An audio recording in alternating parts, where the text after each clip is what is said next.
Hello YouTube, I'm the Gray Mystic. In this video, I'm going to be discussing Gandhi and Be the Changed, and what that means to individuality, and also waking up other people. Waking other people up to the truth, to our situation, etc. If this is something that interests you, stay tuned.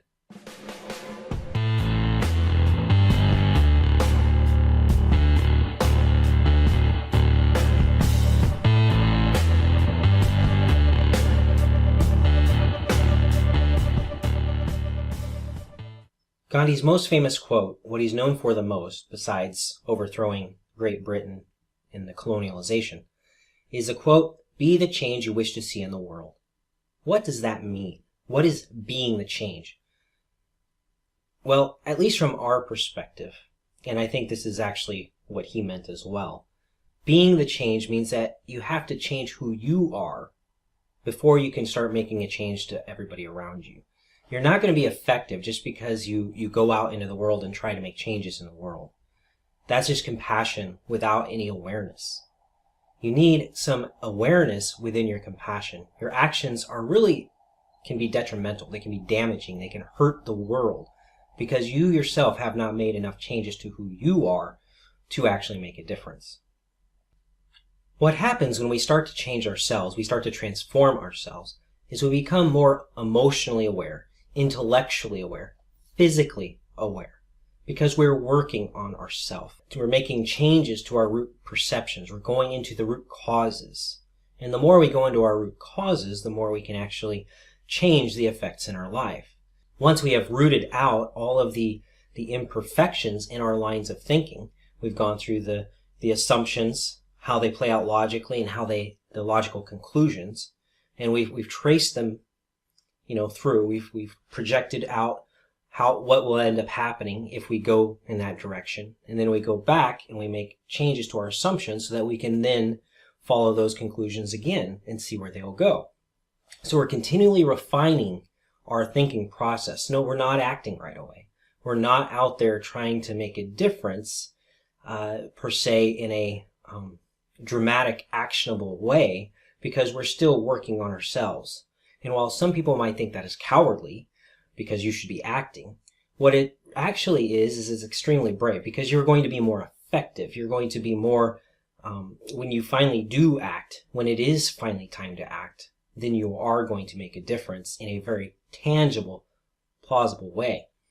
The problem with just acting is you go out there and you act and you don't have enough knowledge or understanding of something, and you get yourself in trouble. You get others in trouble. You start causing problems because, while it might look good initially, when you follow it out to its logical conclusion, it ends in total disaster, either for yourself, others, or everyone involved. So it's very important to really master yourself first. And this brings me to the whole idea of waking others up.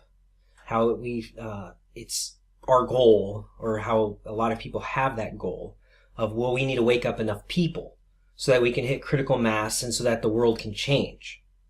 But this is actually flawed. This is flawed thinking, because it is the group mentality that's the problem in the first place. The group mentality is what got us into this issue. We need to let go of our groupthink. We need to let go of this collective unconsciousness, and we need to remove ourselves through Carl Jung's individuation process so that we can be individuals, unique individuals, apart from the collective mass. And then once we're individuated, then we can make a difference in the collective world. But as long as we're trying to make a difference while we're still enmeshed in this collective unconsciousness, we're going to have a very difficult time. So waking people up is not necessary. We don't need to wake up enough people, because our presence here as a gray Jedi, as a gray initiate, as a knight, as a master, we are more powerful working on ourselves and just being present. Our presence alone shifts the balance of power on this earth. Because this is about an incarnation war. It's about who can ground their ideas, embody who they are the most. That is the battle. The more that I ground who I am into this planet, into this dimension, into this reality, the more that I am shifting the balance of power towards that which I choose to create and co-create. What I am creating within me and what I'm co-creating within the world. So this is very important to understand. I am being the change so that I can be an individual, because we do not need large groups. We do not need television networks telling the truth. We don't need all of these, people to be convinced, all the masses, the drones, the muggles. We don't need the light side people to be convinced. We don't need the dark side people to be convinced. And we obviously don't need to fight the occultists. How we actually fight the occultists, how we actually win people over, is by shifting the balance of power through our individuality and uniqueness as a gray mystic. We go into ourselves, we process our feelings, we correct our root perceptions and assumptions that are causing us to skew in wrong directions. And then as we do that, we shift the balance of power on this earth. I don't need to make these YouTube videos. These YouTube videos aren't meant to reach hundreds, thousands, or even millions of people. They're meant to reach those people who want to learn more. They're for a very select few people. And maybe that select few people will grow. Who knows? But that's not really what I'm after. I'm after the individuals and those who are becoming individuals and unique and who harmonize and resonate with my unique mission to become a unique person, so that we can together shift that balance of power by being ourselves.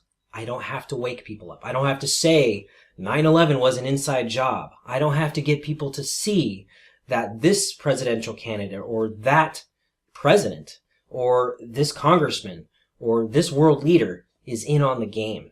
That it's all just an illusion and that we need to beware, because I'm not going to wake you up in that way. Now, there are people who are doing this job, and I read their stuff. I actually take in as much information as I can.